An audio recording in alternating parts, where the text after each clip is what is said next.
Amém. Não era fechar o meu? O meu era para deixar aberto. Bom, gente, eu quero fazer uma reflexão com vocês, rápida. Antes de Deus criar o homem, Ele cria o ambiente que Ele idealizou para o homem viver. Esse ambiente ordeiro, organizado, pleno, foi chamado de paraíso. A Bíblia fala deste paraíso no Gênesis, o chamando de Jardim do Éden. No livro de Apocalipse, o último livro da Bíblia, também temos, na ótica de Deus, um lugar para vivermos eternamente. Ele também se chama paraíso. O paraíso de Deus, a Nova Jerusalém, um lugar que também não haverá morte, como não houve no Éden. Um lugar onde não haverá dor, um lugar ordeiro, organizado. Ou seja, na ótica do Criador, o homem foi criado para viver num paraíso. O que Deus planejou para você e para mim foi um paraíso. Mas o ato de um homem jogou isso por terra. Por causa de Adão, o homem perde o acesso ao paraíso do Gênesis. E para entrar no paraíso final, ele teria que morrer. Ou seja, nós temos um problema sério. Não podemos entrar no paraíso que é guardado por um anjo, e não queremos entrar no paraíso de Deus, porque para entrarmos lá, temos que perder o privilégio de viver neste mundo, e viver é um privilégio. A única forma que temos então de criar uma linha de satisfação é usarmos a oração modelo ensinada por Jesus, o Pai Nosso, onde um dos versos diz que venha o teu reino e que seja feita a sua vontade, assim na terra como no céu. Agora nós não queremos entrar na Nova Jerusalém ou no paraíso final, porque ninguém quer morrer. Não podemos entrar no paraíso inicial. E o que vamos fazer então? Segundo a oração do Pai Nosso, puxar o céu para a terra. Que venha o teu reino, venha o teu reino. Esse é um texto que eu uso na abertura dos meus eventos, onde a minha proposta é mostrar que na lápide de um ser humano só existe duas datas. Aqui ele nasceu e aqui ele morreu. Entre elas, de uma forma muito tímida, um pequeno traço tentará explicar quem foi você, se teve filhos ou não, se foi bom ou não. Todo o seu legado é resumido naquele pequeno traço, exposto em toda a sepultura, basicamente em todos os lugares do mundo onde há sepultamento.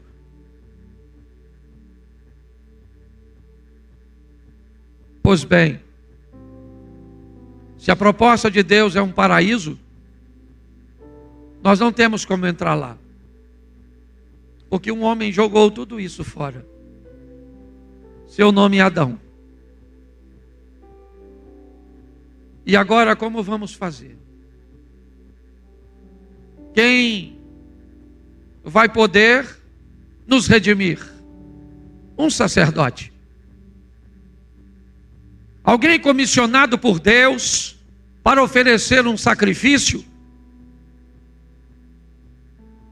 para o perdão do pecado ou a remissão do pecado.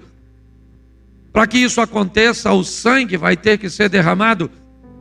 Então o sacerdote mata um animal, e o sangue deste animal cobre o pecado dos homens.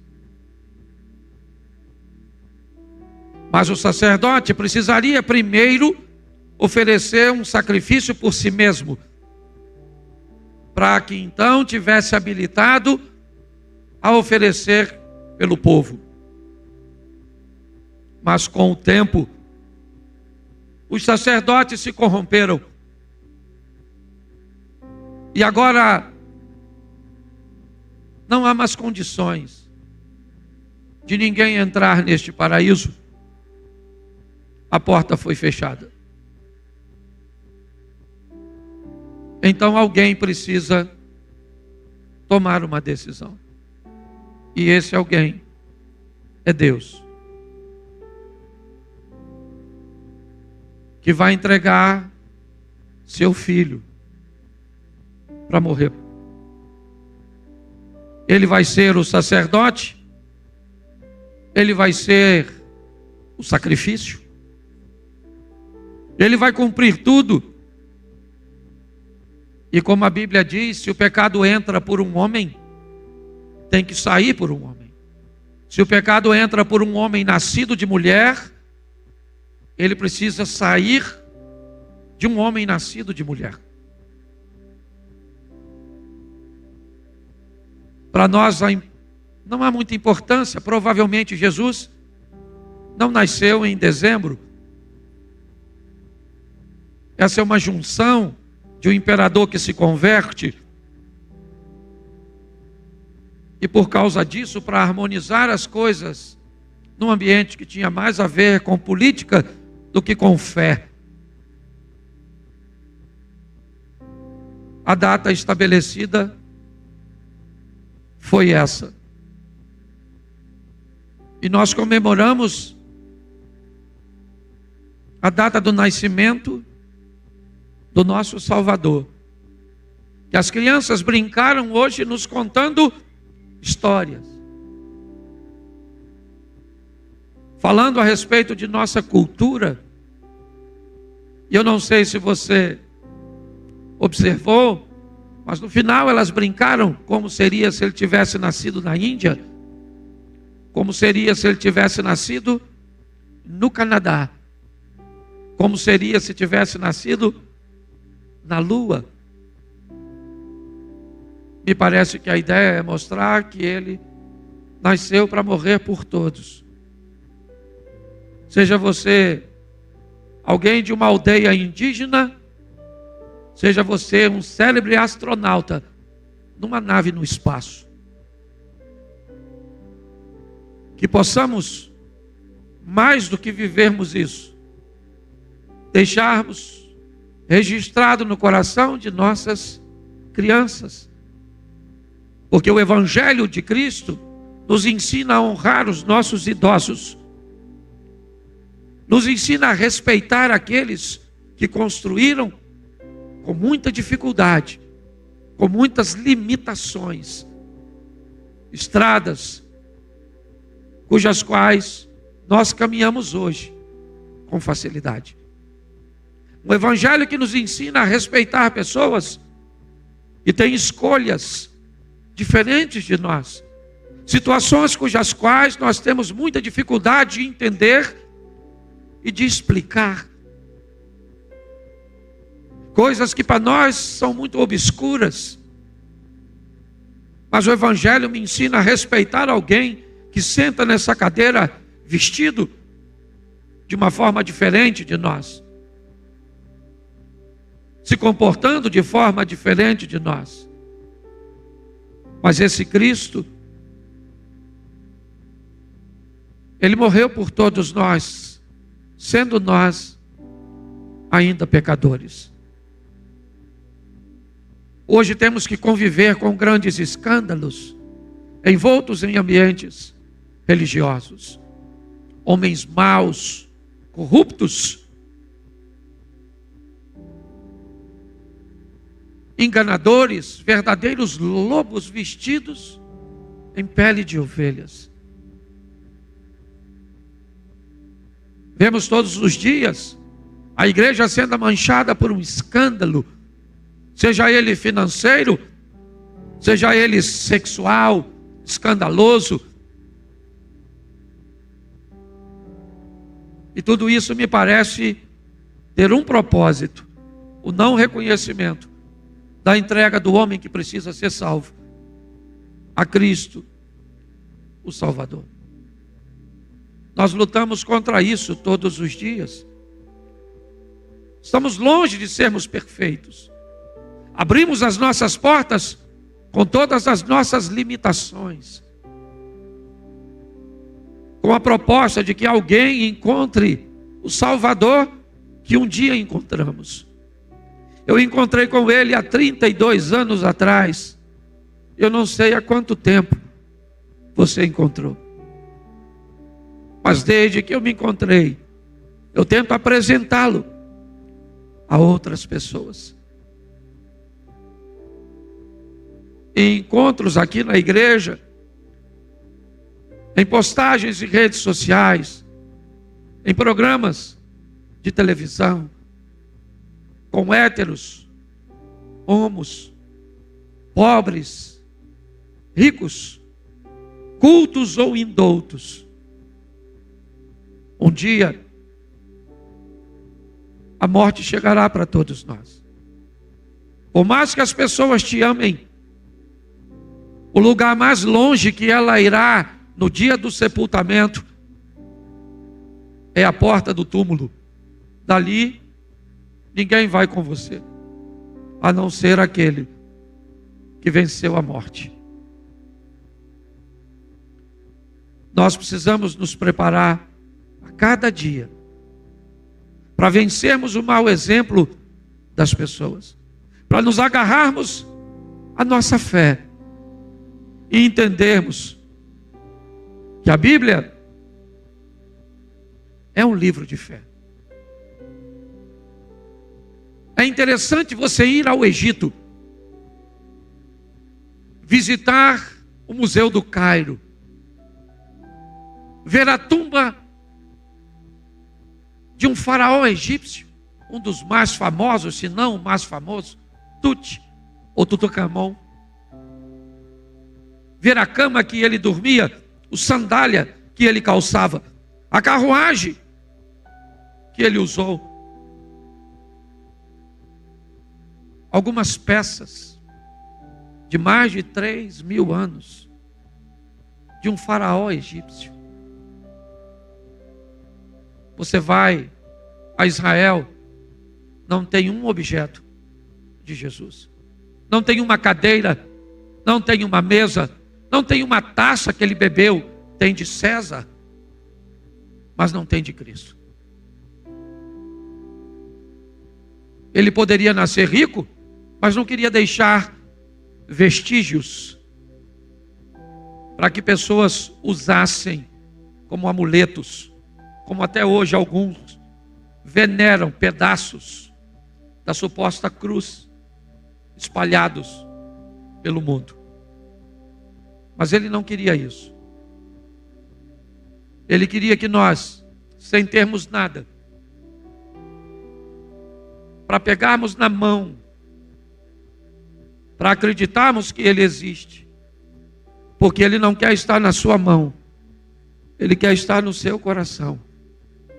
Ele quer que você creia. Não há lugar nenhum em Israel, Jerusalém, Betânia, Nazaré, Cafarnaum, Naim, onde alguém te diga com precisão: ele esteve sentado aqui, dormiu aqui. Até o local de sepultamento tem dois, o dos católicos e o dos protestantes. Até o túmulo tem dois, o local da crucificação, né? E você pode perguntar por quê? Porque nós vamos precisar de fé para se relacionar com Ele. Eu quero fechar o culto desta noite orando para que os maus exemplos, as coisas negativas que vimos e que veremos, não seja suficiente para diminuir a nossa fé. Que cada vez mais possamos, através do Evangelho, respeitarmos os idosos, investirmos nas nossas crianças, criarmos esperança no coração dos nossos adolescentes, pedimos conscientização para a mente de nossos jovens, para que ninguém abandone o caminho do Senhor. Eu quero que você fique de pé neste momento. Nós vamos orar. Já já vamos ter o nosso segundo culto. Ele começa daqui a 1h15. Está chovendo, eu vou dar espaço para você sair com facilidade. Pastor, o senhor não quer fazer um apelo? Eu gostaria de aceitar Jesus ou de recebê-lo, de me reconciliar. Atrás daquela câmera lá, ó, tem uma sala apta para receber você. Se você precisar de uma oração, tem gente para orar. Se você precisar de informação sobre o horário de nossos cultos, sobre como funciona, lá tem gente para te informar. Se você desejar voltar para Jesus, lá eles vão te receber. Se você quiser receber Jesus pela primeira vez, eles vão. Se você precisar de uma oração apenas, vai ter alguém para te assistir e para orar por você. Mas feche seus olhos neste momento. Senhor nosso Deus e Pai soberano, te damos graças por teu Filho Jesus, pelo sacrifício na cruz do Calvário, que nos trouxe a possibilidade de nos reencontrarmos com o Senhor e termos a vida eterna. Abençoa a cada lar, a cada família, abençoa a cada casamento, abençoa os nossos filhos, os nossos pais. Abençoa o nosso Brasil, como disse as crianças. Abençoa o legislativo, o judiciário. Abençoa, ó Deus, o nosso presidente. Em nome de Jesus, ó Deus. O Brasil pertence ao Senhor. E nós te entregamos a cada bairro, município, cidade, capital, estado. Leva-nos aos nossos lares com esperança de que o Senhor está no controle de todas as coisas. E que veremos, pela fé, um país melhor, melhor para todos. Leva o teu povo de volta aos seus lares. Abençoa a festividade do Natal, da terça para a quarta-feira. Que haja perdão, arrependimento, reconciliação. E que em nome de Jesus, filhos possam abraçar os pais, pais possam abraçar seus filhos. Que os irmãos possam se reconciliar. Abençoa as famílias, ó Deus. Que somos gratos por tudo. E que o grande amor de Deus, o nosso Pai, a graça de nosso Senhor e Salvador Jesus Cristo e as doces consolações do Santo Espírito de Deus seja para com todo o povo do Senhor. E todos digam: dê um abraço aí, já deu um Feliz Natal pelo menos? Olha, papai, você que tem sua criança,